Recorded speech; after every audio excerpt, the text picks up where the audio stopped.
Yo, what is up, guys? It's your boy Abraham, and holy crap, do I have a video for you today. Welcome back, thrill seekers. Today we're diving into the spine-chilling world of Europe's scariest attractions. Buckle up, because this is going to be a wild ride. Seriously, I was looking this stuff up and even I got a little freaked out. And you know, I've seen some crazy things. We're talking places that are literally the stuff of nightmares, like actual movie-level scary. I even told Jason and he was like, dude, are you sure about this? And I was like, for the vlog, Jason, for the vlog. So I got this idea, right? Europe, old, scary. It just makes sense. We're not just talking about your average haunted house with some dude in a rubber mask. Oh no, we're going deep. We're talking about places with centuries of history, dark legends and vibes so creepy, you'll feel them through the screen. I've got a list of spots that are guaranteed to make your skin crawl, your heart race, and maybe, just maybe, make you sleep with the lights on tonight. And trust me, I've already warned my roommate, he's not thrilled. Get ready, because we're about to embark on a virtual tour of some of the most terrifying, bone-chilling and downright unsettling locations the European continent has to offer. From underground labyrinths filled with bones to ancient castles with resident phantoms, we're covering it all. I've got my snacks, I've got my courage, mostly, and I'm ready to take you guys on this insane journey. So grab your bravest friend, dim the lights, and let's get into Europe's scariest attractions. This is gonna be insane. All right, first up, we're diving headfirst into the deep end, literally. We're going to Paris, France. But forget the Eiffel Tower and romantic walks, because we're going underground, way underground, to the catacombs of Paris. Guys, this place is wild. Imagine like miles and miles of tunnels, and they're not just empty tunnels. Oh no, they are lined, and I mean lined, with the bones and skulls of over 6 million people. 6 million! That's more people than in some entire cities. I can't even comprehend that number. They say it's one of the world's largest graves, and honestly, just thinking about it gives me the chills. Apparently, back in the 18th century, the cemeteries in Paris were overflowing, which is already a creepy thought, so they decided to move all the remains down here. Can you imagine that job? Hey Pierre, guess what we're doing today? Moving millions of skeletons. No thanks, I'd call in sick for a century. The air is supposedly super still and cold, and people report feeling like they're being watched, hearing whispers, or even feeling unseen hands touching them. My palms are sweating just describing it. Seriously, walking through those narrow passages, surrounded by artfully arranged femurs and skulls, knowing each one was a person, it's a whole different level of terrifying. It's not just a jump scare. It's this deep, historical, existential dread. People get lost down there sometimes, which is like my actual worst nightmare. Imagine being lost in a maze of bones. Nope, absolutely not. I'd probably just lie down and accept my fate. This is easily one of the most intense places on Earth, and we're just getting started. Okay, next up we're heading to Romania, to a place that's literally legendary for its spookiness. Bran Castle. You guys have all heard of Dracula, right? Well, this is the place that's widely known as Dracula's Castle. Even though the historical connection to Vlad the Impaler, the real-life dude Dracula was based on, is a bit debated, the vibe here is undeniably creepy. Perched on a cliff, looking all medieval and imposing, it's like something straight out of a horror movie. I can just picture bats flying out of the turrets.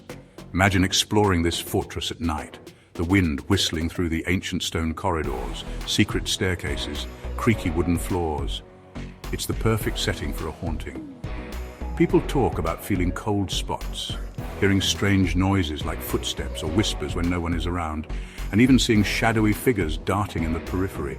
Some say the spirit of Vlad himself, or at least the legends surrounding him, have left a permanent dark mark on this place. I mean, the guy was called the Impaler. That's not exactly a nickname you get for being nice. The castle itself is a maze of narrow passages, hidden rooms and towers with incredible views, and probably incredible drops if you're not careful. It's got that authentic, centuries-old feel that just screams ghosts live here. Whether it's Dracula or some other tormented souls from its long and often bloody history, Bran Castle is definitely a place where you wouldn't want to be caught alone after dark. I'd probably bring my entire crew, and even then, I'd be looking over my shoulder every 2 seconds. Definitely a must-see for anyone who loves a good vampire story or just wants to get seriously spooked. Chapter 3. All right, enough with buildings for a second. Let's get into some creepy nature. We're off to Germany, to the Schwarzwald, or as you probably know it, the Black Forest. And let me tell you, this place lives up to its name. It's vast, it's dense, and the trees grow so close together that sunlight barely reaches the forest floor in some parts. It's the kind of place where fairy tales and nightmares are born. Think Hansel and Gretel, but like way scarier because it's real. This isn't just any forest, it's steeped in folklore and legends. We're talking tales of werewolves, witches, and mischievous or downright malevolent spirits of the woods. Imagine hiking deep into this place, the only sounds being the crunch of leaves under your feet and the rustling in the undergrowth. Is that just the wind or something else? The shadows play tricks on your eyes, and every gnarled tree looks like a creature about to grab you. I'd probably convince myself every squirrel was a demon in disguise. Locals have stories passed down through generations about strange occurrences, people getting lost and never returning, or encountering unexplainable phenomena. There are specific areas known for being particularly eerie, with twisted trees and an unsettling silence. It's the kind of place where your imagination can really run wild, and let's be honest, probably for good reason. I'd need, like, a GPS, a flare gun, and maybe a whole search and rescue team on standby if I were to venture too deep. The Black Forest is beautiful, for sure, but it's got a dark, mysterious side that's undeniably unsettling. Chapter 4.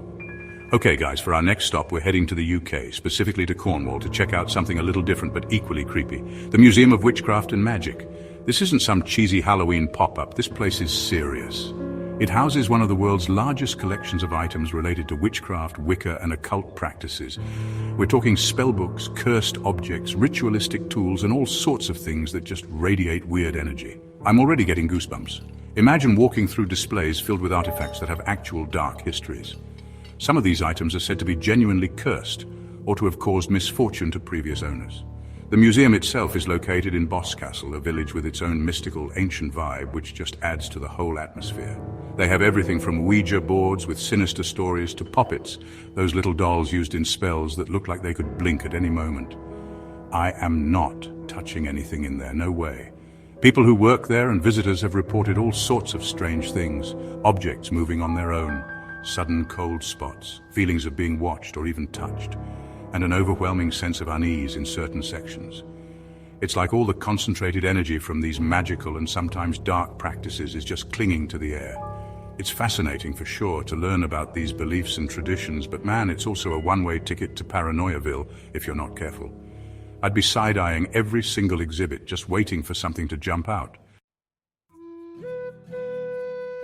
Chapter 5. All right, for our grand finale of terror, we're hitting up one of the most famous haunted locations in the world, the Tower of London.